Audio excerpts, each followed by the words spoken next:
বন্ধুরা ICC men's টি-20 world cup 2024-এর ভারতীয় team world champion হওয়ার পর রোহিত শর্মা, বিরাট কোহলি, রবীন্দ্র জাদেজাদের মতো অভিজ্ঞ প্লেয়াররা টি-20 ইন্টারন্যাশনাল ক্যারিয়ার থেকে অবসর গ্রহণ করেছে, যার কারণে বন্ধুরা ভারতের ঘোষণা করা হয়েছে জিম্বাবুয়ে সফরের জন্য ভারতের নতুন যুব দল। বন্ধুরা আগামী টি-20 ওয়ার্ল্ড কাপ 2026 যেটি ভারত এবং শ্রীলঙ্কার মাটিতে অনুষ্ঠিত হবে, সেই ওয়ার্ল্ড কাপের কথা মাথায় রেখেই ভারতের নতুন টিম সিলেকশন করা হয়েছে। এছাড়া বন্ধুরা ওয়ার্ল্ড চ্যাম্পিয়ন হওয়ার পর হার্দিক পান্ডিয়া, সূর্যকুমার যাদব, ঋষভ পান্ত এবং জাসপ্রীত বুমরাদের মতো প্লেয়ারদের এই সিরিজের জন্য বিশ্রাম দেওয়া হয়েছে, যে কারণে বন্ধুরা সুযোগ দেওয়া হয়েছে ভারতের সমস্ত নতুন প্লেয়ারদের। আইপিএল এর পারফরমেন্সের উপর নির্ভর করেই এই টি-20 সিরিজের জন্য ভারতের সমস্ত নতুন প্লেয়ারদের সুযোগ দেওয়া হয়েছে। ভারতের স্কোয়াড এই সিরিজে কেমন হতে চলেছে বন্ধুরা এই ভিডিওতে তোমাদের এর আগে জানিয়েছি। এখন বন্ধুরা আমি তোমাদের এই ভিডিওতে জানাতে চলেছি জিম্বাবুয়ের বিরুদ্ধে প্রথম টি-20 ম্যাচে শুভমান গিলের নেতৃত্বে ভারতের কোন নতুন প্লেইং 11 খেলতে চলেছে, যেখানে বন্ধুরা এই প্লেইং 11-এ ভারতের হয়ে প্রথম ম্যাচে 4 জন প্লেয়ার ডেবিউ করতে পারে। কোন কোন প্লেয়াররা সুযোগ পেতে চলেছে প্রথম ম্যাচের জন্য বন্ধুরা সমস্তটা জানার জন্য অবশ্যই ভিডিওটিকে স্কিপ না করে শেষ পর্যন্ত দেখতে থাকো। আর বন্ধুরা ক্রিকেট রিলেটেড সমস্ত ধরনের জেনুইন আপডেট বাংলায় সবার আগে এই চ্যানেলে পাওয়ার জন্য অবশ্যই চ্যানেলটিকে সাবস্ক্রাইব করে পাশের বেল আইকনটিকেও ক্লিক করে রাখো। বন্ধুরা 6 জুলাই জিম্বাবুয়ের হারার থেকে ভারত বনাম জিম্বাবুয়ের মধ্যে প্রথম টি-20 ম্যাচটি অনুষ্ঠিত হতে চলেছে, যে ম্যাচটি বন্ধুরা ভারতীয় সময় অনুযায়ী বিকেল 4:30 থেকে দেখা যেতে চলেছে। আর বন্ধুরা এই টি-20 ম্যাচগুলি লাইভ সম্প্রচার কোন চ্যানেলে দেখা যাবে তা বন্ধুরা তোমাদের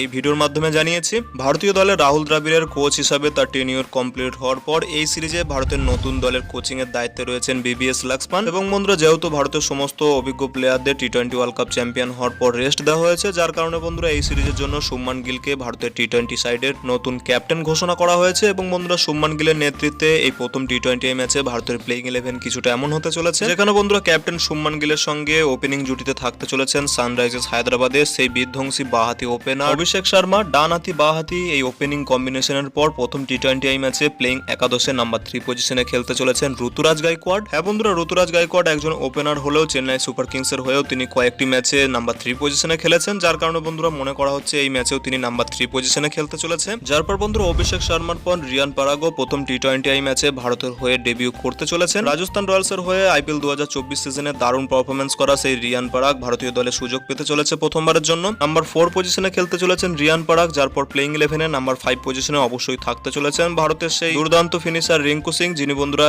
এর আগে ওয়ার্ল্ড কাপের স্কোয়াডে সুযোগ পাননি। তিনি রিজার্ভ প্লেয়ার হিসেবে ছিলেন, কিন্তু বন্ধুরা তিনি সামনের দিনে অবশ্যই ভারতীয় নতুন টি-20 দলে রেগুলার খেলতে চলেছেন। রিঙ্কু সিং এর পর যদি উইকেট কিপারের কথা বলা হয়, সেখানে বন্ধুরা এই ম্যাচে নাম্বার 6 পজিশনে উইকেট কিপার ব্যাটার্স হিসাবে ধ্রুব জুরেলকে সুযোগ দেওয়া হতে চলেছে। হ্যাঁ বন্ধুরা উইকেট কিপার ব্যাটার্স হিসাবে প্রথম টি-20 ম্যাচে জিতেশ শর্মার তুলনায় ধ্রুব জুরেলকে বেশি প্রেফারেন্স দেওয়া হতে চলেছে, কারণ বন্ধুরা এর আগে তিনি টিম ইন্ডিয়ার হয়ে টেস্ট দলেও দারুণ পারফরমেন্স করেছেন। এবং বন্ধুরা আইপিএল 2024 সিজনেও জিতেশ শর্মার থেকে ধ্রুব জুরেল ডিসেন্ট পারফরমেন্স করেছে। এরপর বন্ধুরা প্লেইং 11-এ অলরাউন্ডারের কথা বললে সেখানে নাম্বার 7 পজিশনে খেলতে চলেছেন ওয়াশিংটন সুন্দর। ওয়াশিংটন সুন্দর ছাড়া প্লেইং 11-এ থাকতে চলেছেন আরো একজন প্রপার স্পিনার, যিনি হলেন বন্ধুরা রবি বিষ্ণই। এই দুজন স্পিনার ছাড়া প্রথম টি-20 ম্যাচে থাকতে চলেছে 3 জন পেসার, যেখানে বন্ধুরা সুযোগ পেতে চলেছে আবেশ খান, মুকেশ কুমার এবং বন্ধুরা খালিল আহমেদ, অথবা বন্ধুরা তার পরিবর্তে খেলতে পারে হর্ষিত রানা। তো বন্ধুরা কিছুটা এমনই হতে পারে জিম্বাবুয়ের বিরুদ্ধে প্রথম টি-20 ম্যাচের জন্য ভারতের একেবারে নতুন প্লেইং 11, যেখানে বন্ধুরা কয়েকজন আইপিএল স্টার এই প্রথম টি-20 ম্যাচে ভারতের হয়ে ডেবিউ করতে চলেছে। বন্ধুরা তোমাদের মতে প্রথম টি-20 ম্যাচে ভারতের প্লেইং 11 কেমন হতে পারে ভিডিওর নিচে কমেন্ট সেকশনে অবশ্যই জানাও। আর বন্ধুরা ভিডিওটি ভালো লাগলে ভিডিওটিকে অবশ্যই একটি লাইক করে পারলে বন্ধুদের মধ্যে শেয়ার করে দিও। দেখা হচ্ছে অন্য কোনো ভিডিওতে। Till then bye by.